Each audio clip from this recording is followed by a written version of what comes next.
Big boss ಮನೆಯಿಂದ ಈ ವಾರ ಯಾರು ಔಟ್ ಆಗ್ತಾರೆ, ಯಾರು ಔಟ್ ಆಗ್ಬೇಕು ಅನ್ನುವಂಥದ್ದು ದೊಡ್ಡ ಚರ್ಚೆ ನಡೀತಾ ಇತ್ತು. ಇನ್ನು ಚರ್ಚೆಯಲ್ಲಿ ಮೊದಲು ಕೇಳ್ಬರ್ತಾ ಇದ್ದಂತಹ ಹೆಸರು ಕಾಕ್ರೋಚ್ ಸುದಿ. ಅದರಂತೆ ಈ ವಾರ ಕಾಕ್ರೋಚ್ ಸುದಿ ಬಿಗ್ ಬಾಸ್ ಮನೆಯಿಂದ ಎಲಿಮಿನೇಟ್ ಆಗಿ ದೊಡ್ಡ ಮನೆ ಜರ್ನಿಗೆ ಗುಡ್ ಬೈ ಹೇಳಿದ್ದಾರೆ. 49 ದಿನಗಳ ಆದ್ಮೇಲೆ ಕಾಕ್ರೋಚ್ ಸುದಿ ಬಿಗ್ ಬಾಸ್ ಮನೆಯಿಂದ ಹೊರಗೆ ಬಂದಿದ್ದಾರೆ. ಕಾಕ್ರೋಚ್ ಸುದಿ ಬಿಗ್ ಬಾಸ್ ಕನ್ನಡ ಹಿಸ್ಟ್ರಿಯಲ್ಲಿ ಅಚ್ಚರಿಯ ಎಂಟ್ರಿಯನ್ನ ಪಡೆದುಕೊಂಡಿದ್ದಂತಹ ಕಂಟೆಸ್ಟೆಂಟ್.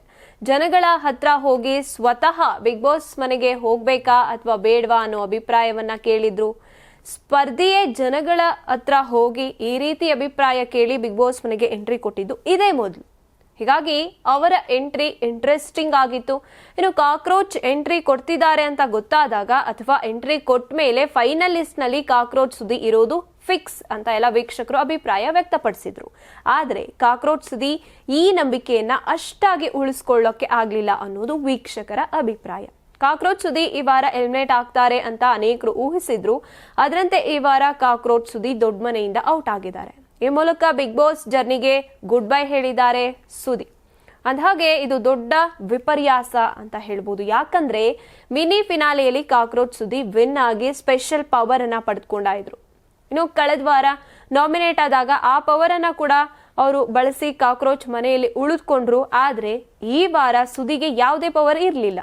ಅದಲ್ಲದೆ ಈ ವಾರ ನಾನು ಪಕ್ಕಾ ಹೊರಗೆ ಹೋಗ್ತೀನಿ ಅಂತ ಸುದಿ ಹೇಳ್ಕೊತಾ ಇದ್ರು. ನಾಮಿನೇಷನ್ ಬಲೆಗೆ ಸಿಕ್ಕಾಕೊಂಡು ಭಯದಿಂದ ಸುದಿ ಒದ್ದಾಡ್ತಾ ಇದ್ರು. ಆದಾಗ್ಯೂ ಕೂಡ ಸುದಿ ಸೇಫ್ ಆಗಿ ಮತ್ತೆ ನಾಮಿನೇಟ್ ಆಗಿದ್ರು. ಆದ್ರೆ ಲಕ್ ಅವರ ಕೈಯನ್ನ ಹಿಡಿಲಿಲ್ಲ. ಪರಿಣಾಮ ಕಾಕ್ರೋಚ್ ಸುದಿ ಬಿಗ್ ಬಾಸ್ ನಿಂದ ಎಲಿಮಿನೇಟ್ ಆಗಿದ್ದಾರೆ. ಕಾಕ್ರೋಚ್ ಸುದಿ ಅಂದ ಕೂಡಲೇ ಜನಕ್ಕೆ ತುಂಬಾ ಎಕ್ಸ್ಪೆಕ್ಟೇಷನ್ಸ್ ಇತ್ತು. ಆದ್ರೆ ಎಲ್ಲೋ ತಮ್ಮ ಸಾಮರ್ಥ್ಯವನ್ನ ತಾವೇ ಅರ್ಥ ಮಾಡ್ಕೊಳ್ದೆ ಸುದಿ ಬಿಗ್ ಬಾಸ್ ಕೊಟ್ಟಂತಹ ಅವಕಾಶವನ್ನ ಸರಿಯಾಗಿ ಬಳಸ್ಕೊಳ್ಳೋದಕ್ಕೆ ವಿಫಲರಾಗಿ ಫೈನಲಿಸ್ಟ್ ಕಂಟೆಂಡರ್ ಆಗ್ಬೇಕಿದ್ದವರು ಅತಿ ಬೇಗ ಮನೆಯಿಂದ ಹೊರಗೆ ಬರುವಂತಾಯ್ತು. ನೀವು ಸಣ್ಣ ಆಗ್ಬೇಕಲ್ವಾ? ಅದು ಒಂದು ಉತ್ತಮ ಆಹಾರದಿಂದ ಸಣ್ಣ ಆಗ್ಬೇಕಲ್ವಾ? ಪ್ರತಿದಿನ ನಮ್ಮ ಜೀನಿ ಸ್ಲಿಮ್ ನ ಯೂಸ್ ಮಾಡಿ ಯಾವುದೇ ಸೈಡ್ ಎಫೆಕ್ಟ್ ಇಲ್ದಂಗೆ ನೀವು ಸಣ್ಣ ಆಗ್ತೀರಾ. ನಿಮಗೆ ಮಾಧ್ಯಮದಲ್ಲಿ ಕೆಲಸ ಮಾಡುವ ಆಸಕ್ತಿ ಇದೆಯಾ? ಹಾಗಾದ್ರೆ ಕರ್ನಾಟಕ ಟಿವಿ ಡಿಜಿಟಲ್ ಮೀಡಿಯಾದಲ್ಲಿದೆ ನಿಮಗೆ ಒಳ್ಳೆಯ ಅವಕಾಶ. ಆಯ್ಕೆಯಾದವರಿಗೆ ಉಚಿತ ತರಬೇತಿ ಕೊಡ್ತೀವಿ. ತರಬೇತಿ ನಂತರ ಕೆಲಸ ಮಾಡುವ ಅವಕಾಶನೂ ಕೊಡ್ತೀವಿ. ಈ ಕೂಡಲೇ ನಿಮ್ಮ ಮಾಹಿತಿಯನ್ನ ಮೇಲ್ ಮಾಡಿ.